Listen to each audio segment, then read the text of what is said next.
Hello everybody, this is Elsbridge Studios, and before I begin today's video, I have a quick update for you. I know my most popular videos on my channel are my History of Sodor series. However, some of you have pointed out that the quality on them is not particularly good, and I have made a number of mistakes. A while back, I did say I was going to remake those videos and re-upload them.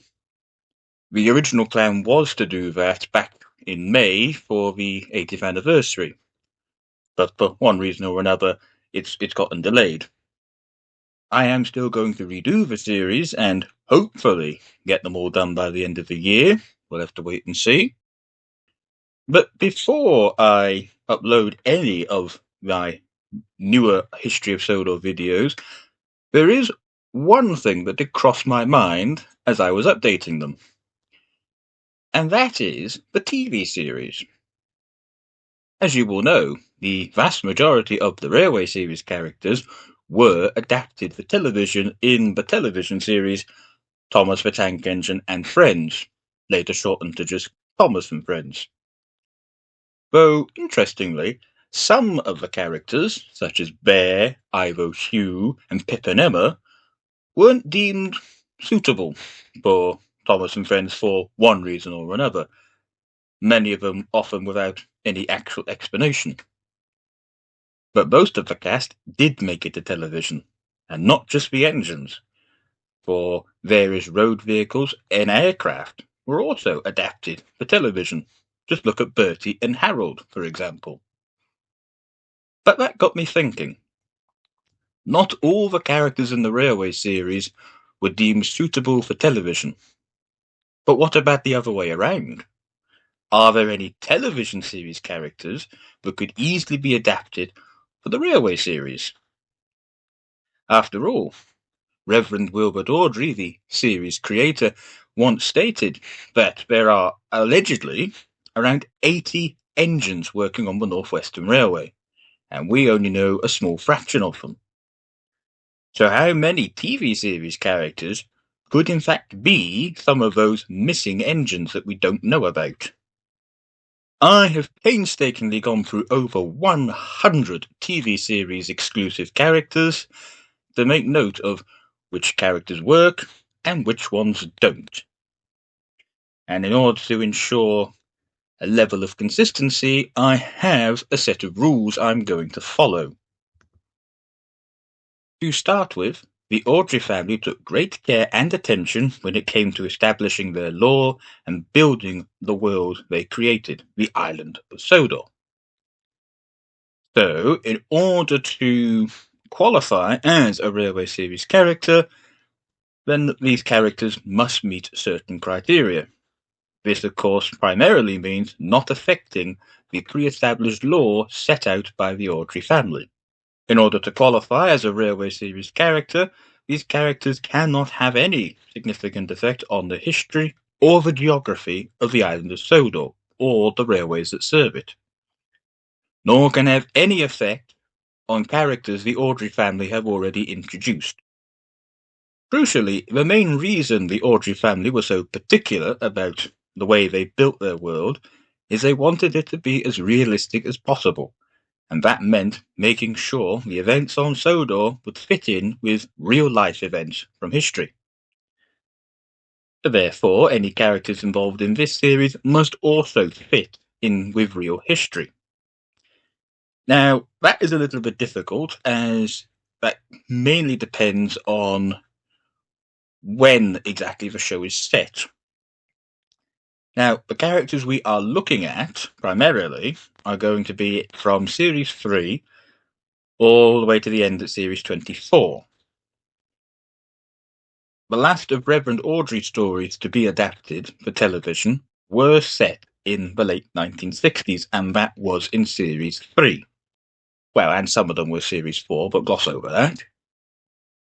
The show ends at Series 24. The last character we are introduced to is Kenji. He is a Japanese bullet train, specifically a Zero series, the first type ever built. And he is introduced as being the latest and most modern locomotive ever built. Keep in mind, his class were first built in the 1960s. So the majority of the show, i.e. from Series 3 to Series 24, seems to be set in this late 60s, early 70s period. We're looking the latter half of 1967 to the latter half of 1972, possibly early 1973. You'll also note that the Awdry family made sure every character had a real-life basis. Obviously, not all of their characters had a real-life basis, and some changes were made to accommodate that.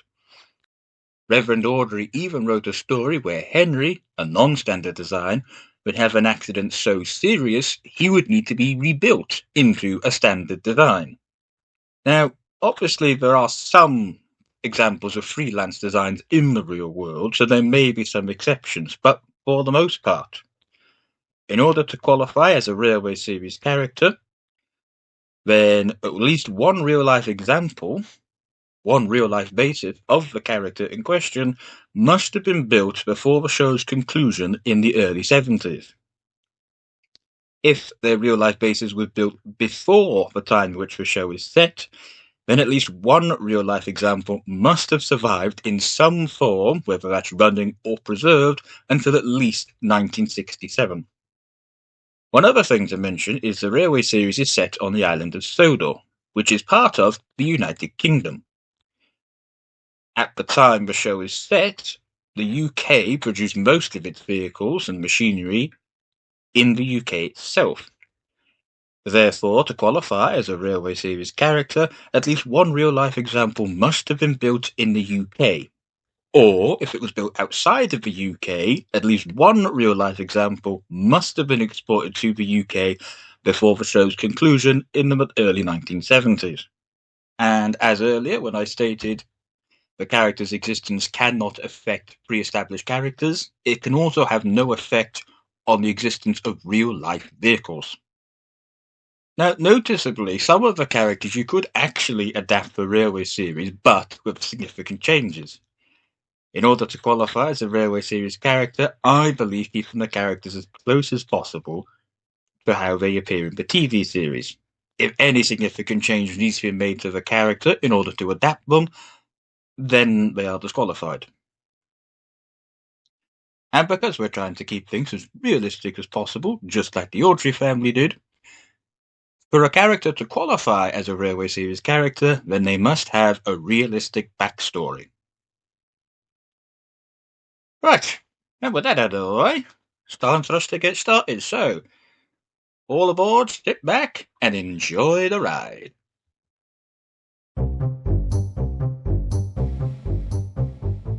The Martin engine. The Deutsche Reichsbahn Gesellschaft Class 80, better known as the Martin engine, was used as a spare engine to shunt trains around the set during Series 1. By the time Series 2 was being filmed, we had enough spare engines, but the Martin engine was no longer needed. Therefore, the model was cannibalized for parts and used to build other engines, including Toby, Boco, City of Truro, Diesel, and Mavis, with the rest of the model being used as set dressing in scenes at the scrapyard. I know that some people have argued that technically the Martin engine is non-canon, but since it has appeared on screen, albeit almost impossible to tell that it's them, I will still consider the Martin engine as a character. After all, if the show's creators didn't need to cannibalize the engine for parts to make the other engines, then maybe the Martin engine might have become a character anyway. And thinking about it, there is no reason that the Martin engine can't be a Railway Series character. In the Railway Series, Sidmouth has the largest station, it has the largest yard, and it has the largest harbour on the railway.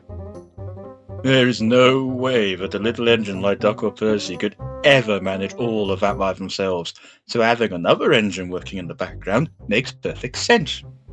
And as it turns out, a number of German locomotives were exported to the UK, including a DRG Class 80 like the Martin engine.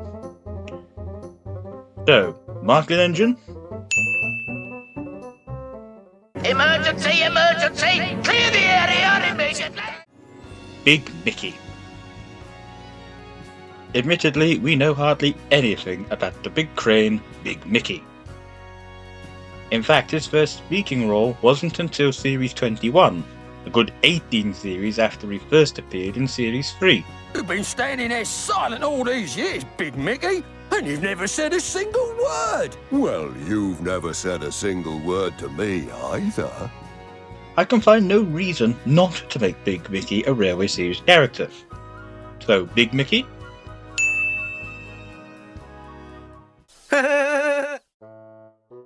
Smudger.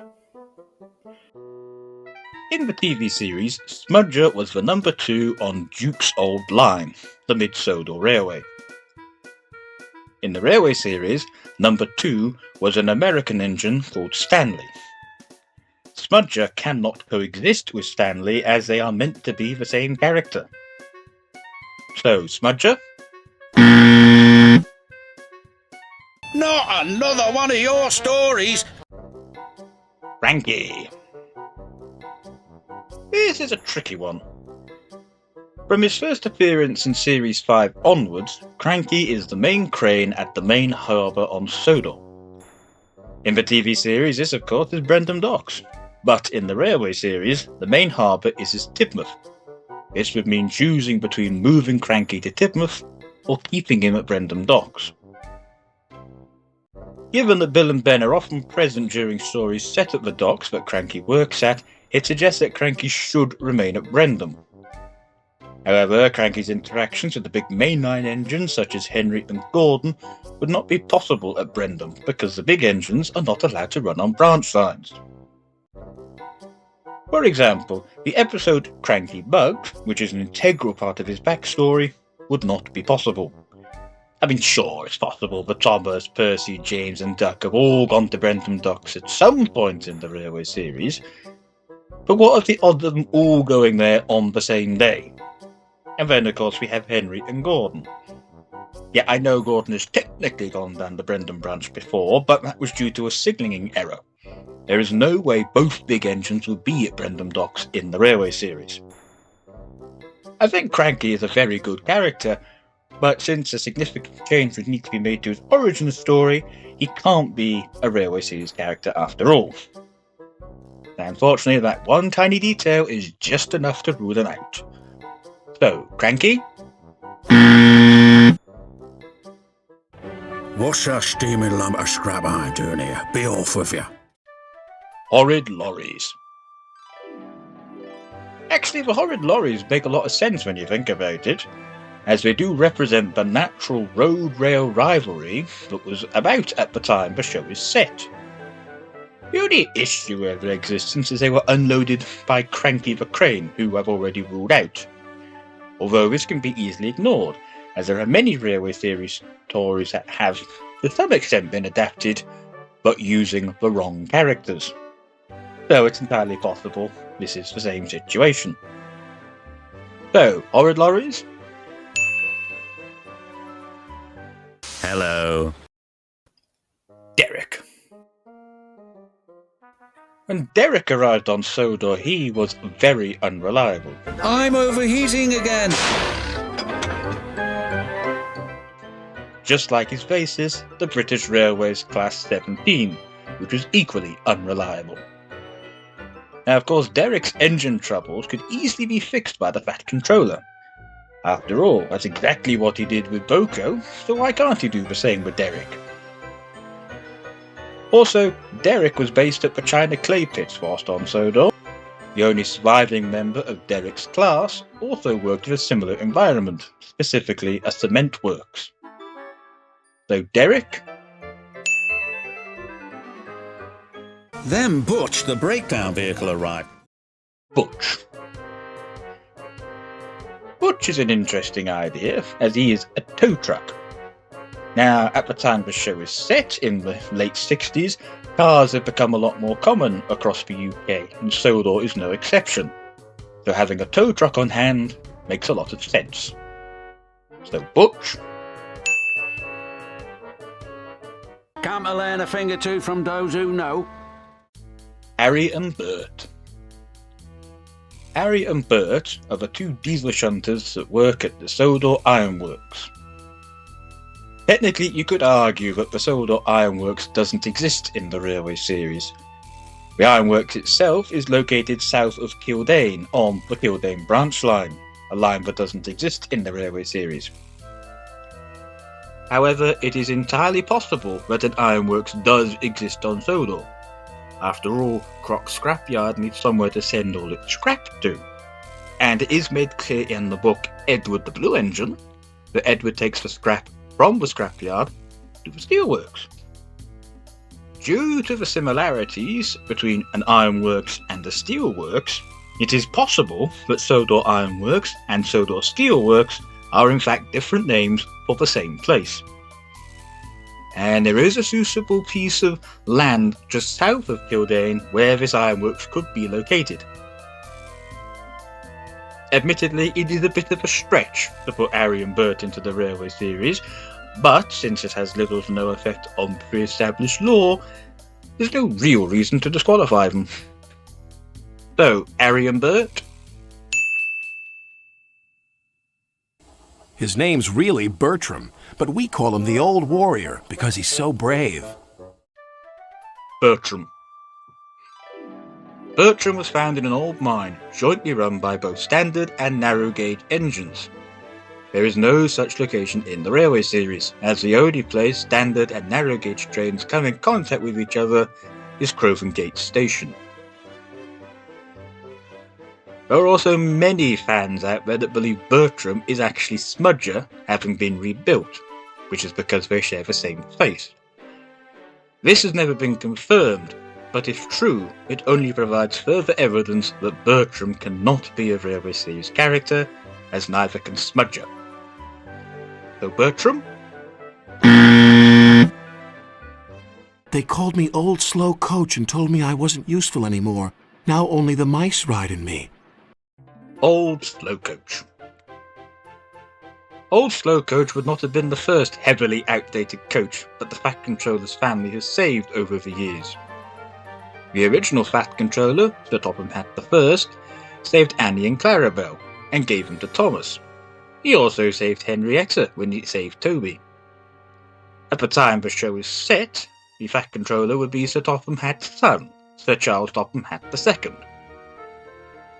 Like his father before him, Sir Charles Topham Hatt happily saved many engines and other items of rolling stock, including coaches. So it's entirely possible Old Slow Coach could easily have been one of them. So, Old Slow Coach? It's called Thumper. Apparently it helps collect the rock faster. Thumper! In the Railway series, all vehicles have to be based off of real-life vehicles, but Thumper has no real-life basis. Not to mention the fact his design is highly impractical. In fact, it is generally believed that a machine of Thumper's design is more likely to damage itself than it is to clear rocks away, as he's supposed to do in the show. So Thumper? Get out of my way! I have unfinished business here, and I want to finish it fast! The Diesel 10's back! Diesel 10. Ignoring the fact that Diesel 10 might not be canon, the existence of this hydraulic claw, also known as Pinchy, violates so many health and safety regulations. In fact, I'm not entirely sure it would be legal to have a locomotive with a huge hydraulic claw arm attached to it. I mean, it is entirely possible that an engine the same class as Diesel 10 would be in the Railway series, but it can't actually be Diesel 10, because Pinchy is such an integral part of his character. But if Diesel 10 has Pinchy, then that would make him an illegal locomotive design. So Diesel 10? I got a job for you, Splodge. Actually, it's a Splatter. and Dodge. But I ain't got time to say both names. Splatter and Dodge. The fact is, we know virtually nothing about Splatter and Dodge. But since they only work at the steelworks, which is where Harry and Bert are located, then it's highly unlikely all 4 engines coexist. After all, you don't need 4 engines to run a scrapyard. That aside, the only reason that Splatter and Dodge exist is to do Diesel 10's dirty work. But if Diesel 10 can't be in the Railway series, then there's no reason to have Splodge. So, Splatter and Dodge. Well, lady, this is your shining time too. I hope so. Lady. Lady is a freelance design. Yes, there have technically been many freelance designed engines built in real life, but I don't think there are any that look quite the same way Lady does. That's not the main issue, however. The main issue with Lady is that she only appeared in a non-canon movie, in which she demonstrated supernatural abilities. Magic of any kind would not work in the Railway series. Doesn't even work in the TV series when you think about it, which might explain why she never appeared again except in a dream sequence. And if Lady can't work in the TV series, then there's no way she can work in the Railway series. So, Lady? That reminds me of a story. Salty. This is a really difficult one. Based on what we do know about Salty, he should actually work quite well as a Railway series character, but there are a few problems. First of all, Salty is meant to be based at the main harbour on the island. As I said before, in the Railway series that is Tidmouth, but in the TV series it's Brendam Docks on Edward's branch line. And much like Cranky, Salty cannot be in 2 places at once. He is an engine, so he could easily move between both Tidmouth Harbour and Brendam Docks, depending on where he's needed, but realistically he would be based at only one or the other, and that of course leaves a decision of where to put him. The other problem with Salty as a Railway series character is that his most important dynamic is with Cranky, a character that I've already ruled out as a potential Railway series character.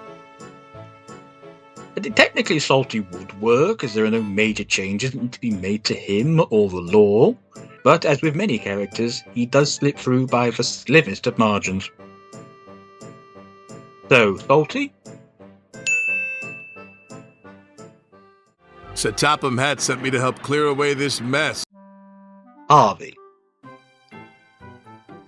Harvey is a crane engine. In real life, crane engines were used for lifting objects too heavy for a person to carry and moving them around factories and industrial sites. In fact, many railway workshops had their own crane engine to lift components for engines and rolling stock around the workshop. However, a real-life crane engine could not lift objects anywhere near as heavy as Harvey is depicted lifting. For example, Harvey is shown to lift smaller engines such as Thomas and Percy. In reality, a crane engine is nowhere near strong enough to lift another engine, even one as small as Percy. So Harvey? And you're just an old steam truck. That would be vintage steam truck. Elizabeth. Elizabeth is said to be the Fat Controller's first steam lorry. Elizabeth, said the Fat Controller fondly. My first lorry. At the time the show is set in the late 60s, the Fat Controller would have been Sir Charles Topham Hatt II. At around the time Elizabeth was built in the late 20s or early 30s, Sir Topham Hatt would have just finished his education, so it is highly likely that his father, Sir Topham Hatt I, bought Charles a steam lorry at that time. Of course, being young and inexperienced at the time, he would have been a pretty poor driver. This would explain Elizabeth's comment about his driving capabilities when they met up later. Oh, it's you! Have you learned to drive properly yet? During the Second World War, Sir Charles Topham Hatt joined the British Armed Forces as part of the Royal Engineers, and was sent overseas for several years. This would explain why Elizabeth was abandoned in an old shed until he came back. When Sir Charles did return from the war, his father was suffering from poor health. So Sir Charles began taking on more and more of his father's responsibilities. This would explain why he forgot about Elizabeth, as he was too busy taking care of both his father and the railway. So, Elizabeth? You're a good friend too, but next time if you want to stay out of trouble, just do what I say. Emily. Emily's bases were all withdrawn by 1916, with only one example being preserved in a museum. The show is set just over 50 years later. That is an unrealistically long time for a non-preserved engine to avoid being scrapped, even by railway series standards. And engines that have been sat in a museum for that many years usually don't end up being restored to working order. Having said that, in the railway series, the Fat Controller saved Bloomer around 90 years after they had been withdrawn and had them restored to working order. So it is possible that something similar could have happened with Emily, but the odds of something like that happening are incredibly low. Technically, Emily would work in the railway series, but again, only by the slimmest of margins. It really wouldn't take that much to rule her out. So, Emily? Not like that. Do it right. Fergus. Fergus works at the Sodor Cement Works, a location that doesn't exist in the railway series. Much like his real-life basis, Fergus would have been far too impractical to do many other types of work. So, without the Sodor Cement Works, there's no Fergus. So, Fergus? Do I smell a fishy engine? Arthur. In the TV series, Arthur is shown to run the Norranby branch line. In the railway series, it is mentioned that the Norranby branch line is jointly run by the North Western Railway and the MMS Railway, later the Midland region of British Railways. However, the engines that run this line are never mentioned by name, so it is entirely possible that Arthur could be one of them. So, Arthur? Please, I want some peace and quiet, and I don't want to share a shed with chatterboxes. Murdoch. Well, this is a quick and easy one. Murdoch is a heavy goods engine that works on the main line. Originally, engines like Henry and James would have been strong enough for mainline goods trains. But by the late 60s, when trains were considerably longer and heavier, having a bigger engine like Murdoch for the heaviest trains would make a lot of sense.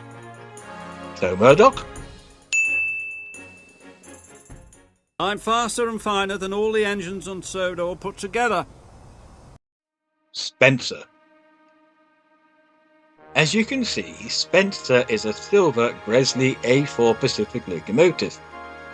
The A4s were painted in a variety of liveries.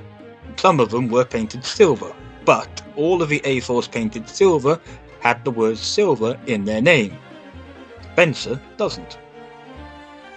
In the TV series, Spencer is also credited with holding the world speed record for steam engines. In fact, Spencer still holds the world land speed record for steam locomotives. In reality, this record belongs to the Mallard, another engine of the same class. Since Mallard appears in the railway series, Spencer's existence would contradict this. Therefore, Spencer cannot be in the railway series. So, Spencer? You mean I can stay? I wouldn't have it any other way. Welcome to the pack, Jack! Jack and the Pack. Overall, there is no reason why Jack and the other construction vehicles can't be included in the railway series. In fact, it would make a lot of sense for the island of Sodor to have its own construction crew. The only issue here is that most of the construction vehicles appear to be freelance designs or modified versions of pre-existing designs, and thus technically don't have a real-life basis. However, at the time these vehicles were likely to have been built, there were many freelance construction vehicles before companies decided on their standard design. And it was also common practice for construction companies and other businesses to modify any vehicles they owned to perform different jobs. So, whilst it is technically breaking my own rules, there is no reason that Jack and the other construction vehicles cannot be in the Railway series. So, Jack and the Pack? Out of the way! Empty freight cars coming through? Molly. Molly's entire class were all withdrawn by 1952, and all of them were scrapped within a couple of years. Since none of them survived until the time the show is set, then Molly can't be present. So, Molly? Hello, I'm Mighty. And I'm Mac. And together, we're Mighty Mac. Mighty Mac. Mighty Mac is bizarre, as it's debatable as to whether they are one character or two. Now, as bizarre as they are, I can't really find any reason to disqualify them. I mean, technically, they are built to the wrong gauge. They're built to the same gauge as Duke.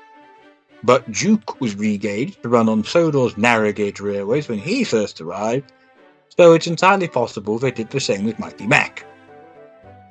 So, Mighty Mac? Hello! Neville. Technically, there is no real reason why Neville can't be in the Railway series.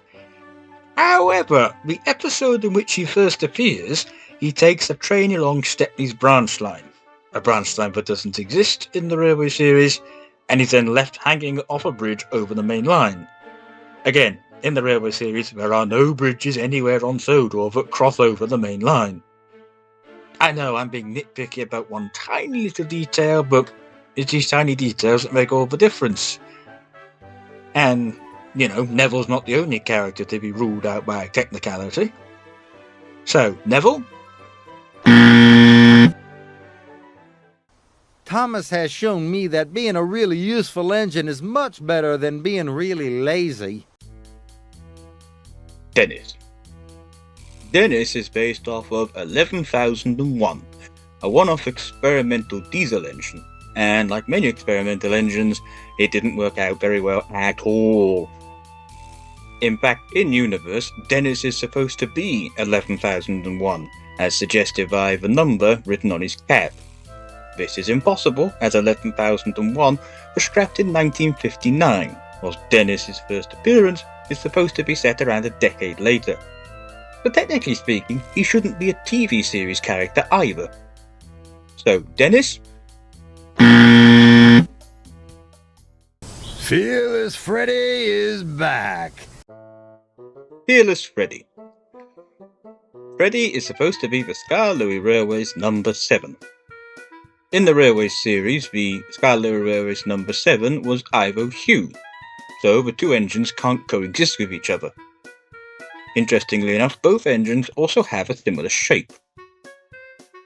The other issue is that in the TV series, Freddy is depicted as one of the oldest engines on the line and knows the most about the railway. This means he knows more about the Scar-Louis Railway than Scar-Louis himself, the engine who actually built the railway in the first place, which naturally doesn't make any sense.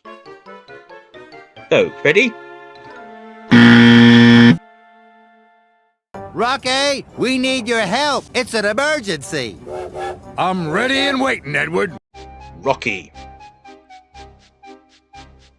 The North Western Railway already has a breakdown train, but with such a large railway it makes sense to have another train available. Some illustrations in the Railway series even show cranes with the same livery as Rocky, so he might already be a Railway series character. So, Rocky? Hello, I'm Jeremy and I'm a jet plane. Jeremy. Whilst there is nothing preventing the existence of a jet plane like Jeremy, he would not have come to Sodor. In the railway series, Sodor does not have an airport. The closest thing is the airfield located between Knapford and Dryoe, and like most airfields built during the Second World War, it is not capable of supporting jet planes. So, Jeremy? Wow, do we have to shunt and fill that big truck, Thomas? Rosie. This was an interesting one to think about. After the Second World War, Thomas's real-life bases, the London, Brighton and South Coast Railway E2, ended up at Southampton Docks, alongside the much younger and more successful United States Army Transportation Corps S-100 class, the same class as Rosie. So these are engines that were likely to have met each other in real life. In the TV series, I particularly enjoyed Thomas and Rosie's big brother little sister dynamic that they had in the early years. She was always pleased to meet Thomas. She liked him so much that she wanted to be just like him. And when you think about it, having an annoying little sister that idolises you perfectly fits with Thomas's personality. He is easily wound up by Rosie, but he still cares about her, and she can stroke his ego too. I can very easily imagine Rosie being brought to Sodor to help out on Thomas's branch line, with Thomas being expected to teach her, much to his annoyance, before later ending up at a shunting yard or harbour somewhere else on Sodor. So, Rosie? My name's Whiff, because I'm a bit smelly. You're going to help me collect garbage! Whiff. Whiff is based off of an engine called Aerolite. In fact, it's possible that Whiff is supposed to be Aerolite. This wouldn't work, as by this point, Aerolite had already been rebuilt twice, and they were only ever used to pull the mechanical engineer's inspection saloon. It would not have been a practical shunter in an industrial setting such as a waste dump. I also find it very hard to imagine that an engine used for such a prestigious job could ever be relegated to shunt garbage. Not to mention the fact this engine was retired in 1933, at least 3.5 decades before Whiff arrived on Sodor. So Whiff? Don't worry, sir. I'll bring 'em here in no time. Madge. Madge actually makes a lot of sense. Many railways around the world use or have used road vehicles for a variety of supporting roles, so I can easily see a lorry like Madge working for the Skarloey Railway in the Railway series. So, Madge? Keep away! Hector. Heavily engineered coal truck on rails, also known as Hector, But we call him Hector the Horrid. Hector is the railway's first hopper truck. Whilst the railway series primarily used very old steam engines and heritage diesel stock, the rolling stock is slowly modernised over time. Not surprising with all the accidents they have that end up destroying trucks in the process. Though it is highly likely that the railway would eventually buy new hoppers at some point, with Hector likely being the first. So, Hector? Stop telling me what to do, Thomas! You are a very, very bossy engine! Billy. I'll be honest, I don't really like Billy that much. I find him a little annoying. But I must admit there technically isn't anything that would disqualify him from the Railway series. Although, this is because, again, he's a character we know next to nothing about. So, Billy, as much as it pains me to say this. You're the best shunter ever, Thomas. Stanley. This is quite a shame. Stanley has plenty of potential, but he is based on the branch lines of the town of Great Waterton, a town that doesn't exist in the Railway series. Yet another great character ruled out by a technicality. So, Stanley? Howdy, Thomas. Now, you look like one of the finest little engines I've ever seen. Hank. In the Railway series, the Awdry family strictly stuck to only using British vehicles. But Hank is an American locomotive, specifically a Pennsylvania Railroad K4. Now, while some American engines have been exported to the UK, the Pennsylvania K4s were not among them. This is because they are far too large to run on the North Western Railway, as like most American engines, the K4s exceed the UK's unusually small loading gauge. So, Hank? Yes, sir, you can rely on us. Colin. Colin is the crane at the wharf, a location that doesn't exist in the Railway series. So, Colin? Who's that? Flora, this is Toby. Toby, this is Flora. Flora. Another engine based in Great Waterton, which doesn't exist in the Railway series. So, Flora?